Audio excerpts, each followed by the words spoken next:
తల్లిదండ్రులు అనుకుంటారు నా పోలిక. లేదండి, నా పోలిక. దేవునికి స్తోత్రం. తండ్రికేమో నా పోలికలు కనపడతాయి, తల్లికేమో నా పోలికలు కనపడతాయి. నేను అంటాను, నీ బిడ్డలో మీ ఇద్దరి పోలికలు ఉన్నాయి. ఈ రంగు, ఈ తోలు, ఈ ముక్కులు, ఈ చెవులు కొంత అటు ఇటు అయినా సరే మీ ఇద్దరు కూడా ఉన్నారు మీ పిల్లల్లో. దేవునికి స్తోత్రం. సంవత్సరాలు గడుస్తుండగా అవన్నీ మీకు తెలుస్తాయి. ఎప్పుడు చూసే మీకు తెలియదు. ఆ పద్ధతులు, ఆ మాట తీరు, ఆ నడక ఎంత అద్భుతమండి దేవుడు సృష్టి. సేమ్ తల్లిదండ్రులమైనటువంటి మనం ఎలా ఉన్నామో మన పిల్లలు సేమ్ అలాగే. అది ఏంటనుకున్నారు? దేవుని ఆశీర్వాదం. అది దేవునికి స్తోత్రం. మిమ్మల్ని పోలి మీ రూపు, మీ విధి విధానంతో మరొక జనరేషన్ దేవుడు మీ తర్వాత. హల్లెలూయా. కాబట్టి నేను చెప్తున్నటువంటి రెండవ భాగ్యం ఏంటంటే, యెహోవా యందు భయభక్తులు కలిగిన వారి భాగ్యాల్లో రెండవ భాగ్యం ఏంటంటే ఆశీర్వాదము, మేలు పొందుతారు. దేవునికి స్తోత్రం. నీవు ధన్యుడవు, నీకు మేలు కలుగును. దేవునికి స్తోత్రం చెప్పండి. బహుశా కొంతమంది అనొచ్చు, నువ్వు చాలా బ్యాడ్రా, ఆడు చూడరా చాలా లక్కీ, నీకు ఆడపిల్లలరా, నీకు అత్తగారు సపోర్ట్ లేదురా, మీకు మీ అమ్మోళ్ళు సపోర్ట్ లేదురా, ఆడు చూడరా, ఆవిడ చూడరా అని కొంతమంది మనలను ఎగదోస్తూ ఉంటారు. మన మధ్య పొరపచ్చులు పెట్టాలని చూస్తూ ఉంటారు. హల్లెలూయా. ఆ మాటలకు మీరేం సింక్ అయిపోవద్దండి. అన్నీ చూచువాడు, అన్నీ జరిగించువాడు, ఎవరిని ఏ విధంగా నడిపించాలో, ఎవరిని ఏ విధంగా వాడుకోవాలో ఆయనకు తెలుసు. ఆయన సెలవు లేకుండా, ఆయన ఆజ్ఞ లేకుండా ఏది కలుగదు, ఏది నీకు జరగదు. కాబట్టి వాక్యం చెప్తుంది, నీవు ధన్యుడవు, నీకు మేలు కలుగును అని అంటే, భక్తి కలిగిన వారి రెండవ భాగ్యం ఏంటంటే, భక్తి కలిగిన వారి రెండవ భాగ్యం ఏంటంటే నీకు ఆశీర్వాదము, నీకు మేలు కలుగుతుంది. దేవునికి స్తోత్రం. ఆశీర్వాదాలు మనుషుల ద్వారా వస్తాయి, దేవుని ద్వారా వస్తాయి, సాతాను ద్వారా కూడా వస్తాయి. మనుషుల ద్వారా వచ్చే దీవెనలు ఆ మనిషి ఉన్నంత వరకు, లేక నువ్వు ఉన్నంత వరకు. ఆ మనిషి మనసు మారినా, నీ మనసు మారినా ఆ ఆశీర్వాదాలు, దీవెనలు ఆగిపోతాయి. దేవుడు తన బిడ్డలు దీవించేస్తున్నాడని సాతాను కూడా దీవిస్తున్నాడు తన బిడ్డల్ని. ఆ దీవెనలు ఎంతకాలం అంటే, పక్షికి రెక్కలు వచ్చే వరకే తల్లి దగ్గర ఉంటుందట, రెక్కలు రాగానే తుర్రున ఎగిరిపోద్దట. అలాగా సాతాను ఇచ్చే ఆశీర్వాదాలు ఏమండి అకస్మాత్తుగా వెళ్ళిపోతాయి మన దగ్గర నుంచి. దేవుని ఆశీర్వాదమే స్థిరం, దేవుని దీవెనే శాశ్వతం అండి. దేవుడు దీవిస్తాడు, దేవుడు ఆశీర్వదిస్తాడు, దేవుడు మేలు చేస్తాడు. ఎవరికంటే భక్తి కలిగిన వారికి. మూడవ భాగ్యం ఏంటంటే, మూడవ వచనం, నీలోగిట నీ భార్య ఫలించు ద్రాక్షావల్లి వలె ఉండును. దేవునికి స్తోత్రం చెప్పండి. నీలోగిట నీ భార్య ఫలించే ద్రాక్షావల్లి వలె. భక్తి గల వారి మూడవ భాగ్యం ఏంటంటే, భక్తి కలిగి ఉన్న వారి మూడవ భాగ్యం ఏంటంటే, నీ భార్య నీ ముందు లేదా నీ వద్ద ఏమండి ఎలా ఉంటుందంటేనంట, ఫలించు ద్రాక్షావల్లి వలె. దేవునికి స్తోత్రం చెప్పండి. ఫలభరితమైన జీవితం. ద్రాక్షావల్లికి బైబిల్లో ఒక ప్రత్యేక స్థానం ఉంది. ద్రాక్షావల్లి దేవుడు కోరుకున్నది. తనను పోల్చుకున్నాడు ద్రాక్షావల్లిని. నేను ద్రాక్షావల్లిని, మీరు తీగెలు. ద్రాక్షావల్లిని దేవుడు చాలా ఇష్టపడుతున్నాడు. అలాంటిది దేవుడు పలుకుతున్నాడు, నీలోగిట నీ భార్య ఫలించే ద్రాక్షావల్లి. దేవునికి స్తోత్రం. భక్తి కలిగిన వారి మూడవ భాగ్యం. ఇక్కడ భార్య అనుంది అంటే భర్తలకేనా ఇది?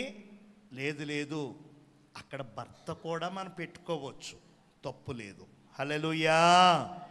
మాదిరిగా ఒక కుటుంబాన్ని చూపెట్టి దేవుడు మాట్లాడుతున్నాడు ఇక్కడ. నీ భర్త, నీ భార్య ఫలించే ద్రాక్ష, ఎదుగుతూ అంతకంతకు పచ్చగా పుష్పిస్తూ. చూడండి, కొంతమంది ఏం చేసినా సరే ఎదుగు బొదుగు ఉండదు, అన్నిట్లో కూడా విఫలమే. ఏం పట్టుకున్నా సరే దాంట్లో నష్టమే. హల్లెలూయా. కారణం ఏంటి? భక్తి లేకుండా, దైవ భయము లేకుండా, ఏదో ఎవరినో చూసి మనం చెందేద్దాం అనుకుంటే పొరపాటు. డాక్టర్ గారు మన సమస్యను చూసి మాత్రలు ఇస్తారు. కేవలం డాక్టర్ గారు రాసేశారు, మాత్రలు నేను కొనేసుకున్నాను, నేను వేసేసుకున్నాను, నాకు తగ్గిపోద్ది అనుకోవడం నిజం కాదు. దేవునికి స్తోత్రం. డాక్టర్ గారు చూశారు, కావలసిన మాత్ర రాశారు. ఆ డాక్టర్ గారు రాసిన మాత్ర, నువ్వు తీసుకున్న ఆహారం, ఇవన్నీ కూడా పని చెయ్యాలి అనంటే ఆయన కృప ఉండాలి. దేవునికి స్తోత్రం. నేను కష్టపడిపోతాను, నేను అన్ని రకాలుగా నేను వలేస్తాను, అలా చేస్తాను, ఇలా చేస్తాను, నేను అధిగమించేస్తాను, నేను అలా సాధించేస్తాను, ఇలా సాధించేస్తాను అని అంటే దేవుని సెలవు లేకుండా మనం ఏం చేసినా సరే మనం ఫలింపు చూడం. ఫలింపు ఇక్కడ ఎవరు చూస్తారంటే నీలోగటి నీ భార్య, నీ భర్త ఎప్పుడు ఫలిస్తారు అని అంటే దేవుని భయము, దేవుని భక్తి కలిగి ఉన్నప్పుడు. అవి లేనోళ్ళు ఇవేమీ ఉండవని కొండ బద్దలు కొట్టినట్లుగా చెప్పేస్తుంది వాక్యం. నేనేమనట్లా, నేను భక్తి గలవారి గురించే చెప్తున్నా. భక్తి గలవారి భాగ్యాలు ఇవి. చెప్పండి, భక్తి గలవారి మొదటి భాగ్యం ఏంటి? నిశ్చయముగా నీ చేతుల కష్టార్జితము అనుభవిస్తావు. రెండవది, నీవు ధన్యుడవు, నీకు మేలు కలుగును అంటే నీవు ఆశీర్వాదము, మేలు పొందుకుంటావు. మూడవదిగా, నీ లోకిట ఫలించు ద్రాక్షావల్లి. దేవునికి స్తోత్రం. ఏమండి, కట్టుకున్న భార్యతో, కట్టుకున్న భర్తతో సుఖము లేక చాలా కుటుంబాలు, చాలా సంసారాలు ఏమండి క్షీణించిపోతున్నాయి, నీరసిల్లిపోతున్నాయి.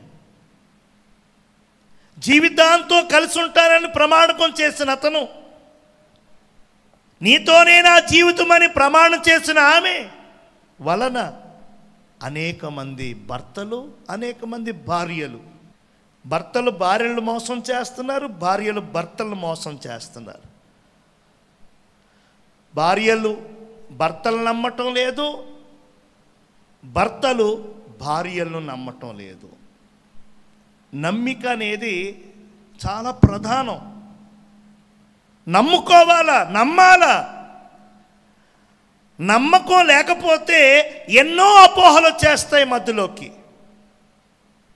నీ భార్య ఎడల ఒక నమ్మిక, నీ భర్త అంటే ఒక నమ్మిక. ఎవరో ఏదో అన్నారు, ఎవరో ఏదో చెప్పారు, ఎవరో ఏదో చూశారు, ఎవరో ఏదో. నేను చాలాసార్లు చెప్తాను, ఈ దినాల్లో చాలామంది చెడిపోవడానికి గల కారణం, తొలగిపోవడానికి గల కారణం ఏంటంటే చెప్పుడు మాటల వల్ల. ఏమండి, ఎవరో ఏదో చెప్తారు, ఆ మాట పట్టుకుని గొడవలు. ఎవరో ఏదో అంటారు, అది పట్టుకుని వివాదాలు. దేవునికి స్తోత్రం. ఏమండి, తప్పు చేసి బాధపడేవారు కంటే ఈ చెప్పుడు మాటలు వినేసి బాధపడుతున్న వారు ఎక్కువైపోయారు. ఇలాగంట అలాగంట ఇలాగంట అంటే పెద్ద తంట తెచ్చేస్తుంది. ఆత్మీయ జీవితంలో కూడా, నేను సంసార జీవితంలోనే చెప్పట్ల, ఆత్మీయ జీవితంలో కూడా ఇదే జరుగుతుంది. చెప్పుడు మాటలు. ఎవరో ఏదో అన్నారు, నేను ఇలా అన్నారు, మొన్న రాలేదు కదా, నీ గురించే వాక్యం, నీ గురించే చెప్పారు, నిన్నే అనేశారు, నీ గురించి ఎవరో ఏదో చెప్పేశారు అయ్యగారికి. ఇలా సాతాను బాగా క్రియ చేస్తున్నాడండి. ఆ చెప్పుడు మాటలు, ఆ సోదె పలుకులు, కాని మాటలు, వాటికి బాగా క్రియ చేస్తున్నాడు. చాలా సంసారాలు, చాలా కుటుంబాలు కూడా విచ్ఛిన్నమైపోతున్నాయి.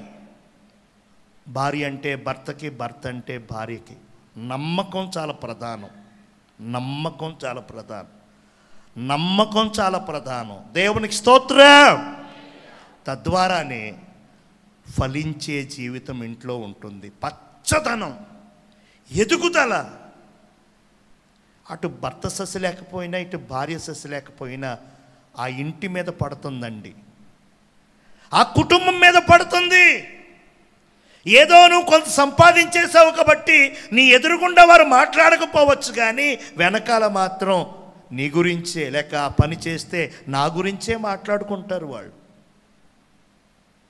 వెనకాల ఏదో ఒక పేరు ఉంది కదా, వెనకాల ఏదో కాస్త పోగేసుకున్నాం కదా, కుటుంబం చాలా పెద్దది కదా, ఊర్లో మనమే కదా, దాన్ని బట్టి ఎదురుగుండా మాట్లాడరు. కానీ ఈడా ఆవిడ అబ్బా అంటారు. ఆ మాటలో ఎంత గాయమో. దేవునికి స్తోత్రం. చాలా కుటుంబాలు ఈ అనుభవానికి దూరంగా ఉన్నాయి. ఇంట్లో పచ్చదనం లేదు,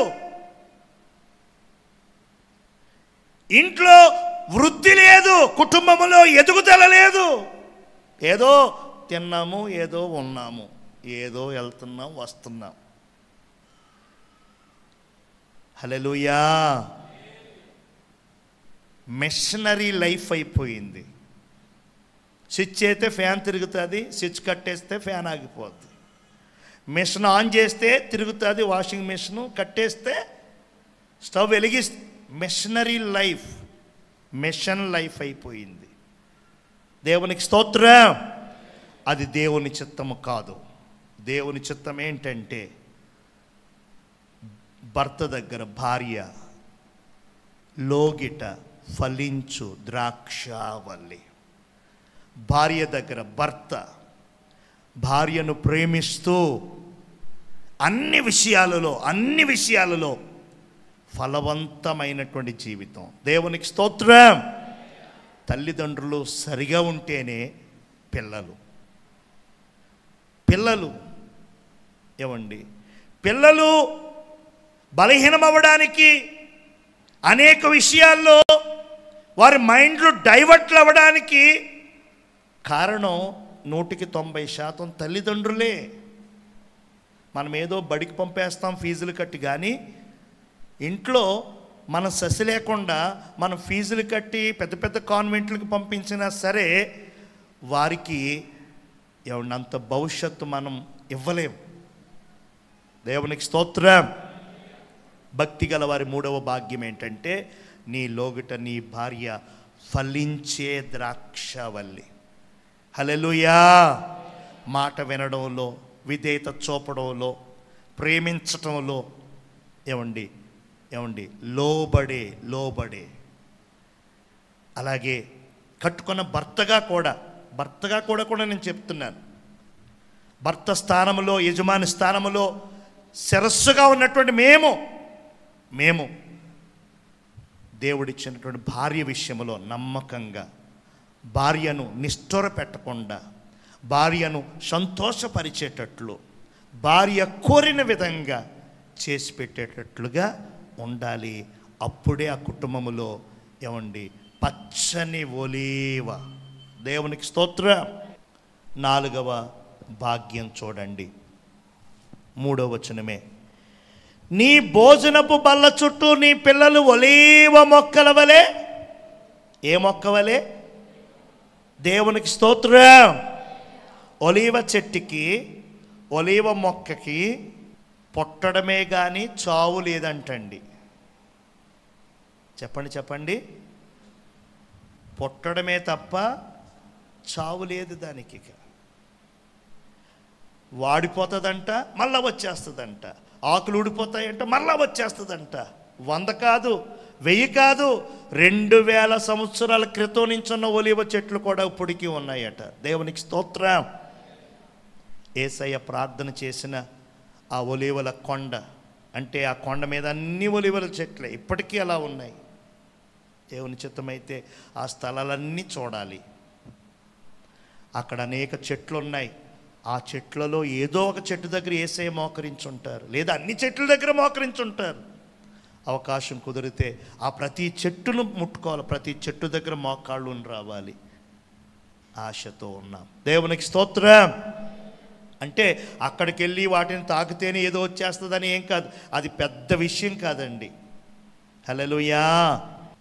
భౌతికంగా ఒలీవ చెట్టును నేనేదో గొప్పదేని చెయ్యట్లా. పరిశుద్ధ గ్రంథములో ద్రాక్ష వల్లికి, ఒలీవ చెట్టుకి ఒక ప్రత్యేకత ఉంది. ఈ ఒలీవ చెట్టు యొక్క ప్రత్యేకత ఏంటంటే చావు లేనిది. నీ పిల్లలు, నీ కడుపును పుట్టినటువంటి కుమారులు, కుమార్తెలు ఎలా ఉంటారంటే ఎప్పుడు జీవము కలిగిన వారిగా ఉంటారు. దేవునికి స్తోత్రం. నీ భోజనపు బల్ల చుట్టూ కలకల్లాడుతూ ఉంటారు. ఏదో అంటారు కదా, నవనవలాడుతున్నారా నీ పిల్లలు అంటారు కదా. అలాగా క్రైస్తవుని కుటుంబము, క్రైస్తవుని గృహము, క్రైస్తవుని సంతానము ఎలా ఉంటారంటేనట, నీ భోజనపు బల్ల చుట్టూ ఒలీవ మొక్కల వలె. దేవునికి స్తోత్రం. హల్లెలూయా. ఒలీవ మొక్కలు, దాని నూనె శ్రేష్టమైనది, దాని జీవితము చాలా అందమైనది. ఆ మొక్కకి చావు లేదు, జీవమే తప్ప. హల్లెలూయా. నీ పిల్లలు, నీ కడుపును ఉద్భవించిన నీ సంతతి వారు జీవం కలిగి అనేకులకు వెలుగిస్తూ, అనేకులకు మాదిరికరంగా ఆ జీవాన్ని పంచేవారుగా ఉంటారు. అది భాగ్యం. అలా కాక నీ పిల్లలు చెట్టుకొక్కరై పుట్టకొక్కరై, నీ పిల్లలు ఎక్కడుంటాడో తెలియదు, ఎక్కడుంటుందో తెలియదు, పెళ్లి చేసుకుని వెళ్ళిపోయింది, ఏమైపోయిందో, ఎక్కడుందో, ఎలా ఉన్నారా ఏమో, ఏం చేస్తున్నారా ఏమో. అరే నీ బిడ్డే కదా, అరే నీ కుమారుడే కదా, అరే బొంబాయిలో ఉన్నాడో తెలియదు, పూణేలో ఉన్నాడో తెలియదు, బెంగళూరులో ఉన్నాడో తెలియదు, మైసూర్లో ఉన్నాడో తెలియదు. మాటలు లేవా? లేవు. రావట్లేదా? 10 ఏళ్ళ క్రితం చూసాం. చూడండి ఎంత దారుణమో. దేవునికి స్తోత్రం. ఇలాంటి స్థితి భక్తి గలవారికి ఉండదు. భక్తి గలవారి భాగ్యం ఏంటంటే వారి పిల్లలు ఒలీవ మొక్కల వలె. దేవునికి స్తోత్రం. 5వదిగా చూడండి, 5వ వచనం, సియోన్లో నుండి యెహోవా నిన్ను ఆశీర్వదించును, నీ జీవిత కాలమంతయు యెరూషలేమునకు క్షేమము కలుగుట. చూసారా, క్షేమము నీ జీవిత కాలమంతా. దేవునికి స్తోత్రం. క్షేమముగా ఉంటావు. నాకు క్షేమము లేదండి, నాకు సమాధానం లేదండి, నాకు నెమ్మది లేదండి అంటున్నారు. ఆ నెమ్మది, ఆ క్షేమము, ఆ సమాధానము ఎవరికి దొరుకుతుందంటే భక్తి గలవారికి. భయభక్తులు కలిగిన వారిని దేవుడు ఏం చేస్తాడో తెలుసునా? సియోనులో ఉండి, మందిరము ఒక సియోన్, అసలు సిసలైన సియోన్ ఉందండి పరలోకములో. అలాగే ఈ భూమి మీద కూడా సియోన్ ఉంది, యెరూషలేం పట్టణం. మందిరము నుంచి దేవుడు భక్తి గలవారిని ఆశీర్వదిస్తాడు. ఇదిగో సియోన్ పట్టణం ఉంది, యెరూషలేము పట్టణం ఉంది, ఆ యెరూషలేములో నుంచి దీవిస్తాడు. పరమ యెరూషలేము, పరమ సియోన్ ఉంది. అక్కడ నుండి దేవుడు తన భక్తులను, తన యందు భయభక్తులు కలిగేవారిని ఆశీర్వదిస్తాడు. ఆ ఆశీర్వాదం ఎలా ఉంటుందో తెలుసా? నీ జీవిత కాలం అంతయో క్షేమం. ఆ క్షేమములు ఎన్ని ఉన్నాయో చూడండి. నీ పిల్లల పిల్లలను నీవు దేవుడు దీవిస్తే, దేవుడు ఆశీర్వదిస్తే, నీ పిల్లల పిల్లలు నా బిడ్డను చూడాలి, వాడి బిడ్డను కూడా చూడాలి. ఇది క్రమం. నా బిడ్డనే ఒక దారి చేయకుండా నేను అయిపోతే ఎలా? దేవునికి స్తోత్రం. ఆశీర్వాదం రెండో భాగం ఏంటంటే ఇశ్రాయేలు మీద సమాధానం. సమాధానం కూడా తక్కువైపోయింది, సమాధానం కూడా లేదు. అసమాధానం, గొడవలు, ఏమండి, కుటుంబాల మధ్య చిచ్చులు, గృహాల మధ్య పచ్చగడ్డేస్తే బొగ్గుమంట, సొంత తల్లితో మాట్లాడని కూతుళ్ళు, సొంత తండ్రితో మాటలు లేని కొడుకులు. కోడలు మాట్లాడటం లేదంటే సరే, అంటే మాట్లాడకూడదని కాదు, మాట్లాడాలి. అది గాడ్స్ రూల్, అది దేవుని న్యాయశాస్త్రం. అది ఏంటది? నీ అత్తగారిని నువ్వు సన్మానించాలి, నీ అత్తగారిని నువ్వు ప్రేమించాలి, నీ అత్తగారికి నువ్వు లోబడాలి. అది దేవుని రూల్. దేవునికి స్తోత్రం. నేను చెయ్యను అని అంటే అది నీ ఇష్టం. ఆవిడ ఎలాంటిదైనా నీకు దేవుని రూల్ ఏంటంటే నీవు మాత్రం ప్రేమించాల్సిందే, లోబడాల్సిందే. ఇంక దాంట్లో బైపాస్ ఏమీ లేదు, అడ్డదారి దొడ్డిదారి ఏమీ లేదు. ఇంకెవరైనా ఈ దారిలో నుంచి వెళ్ళాల్సిందే.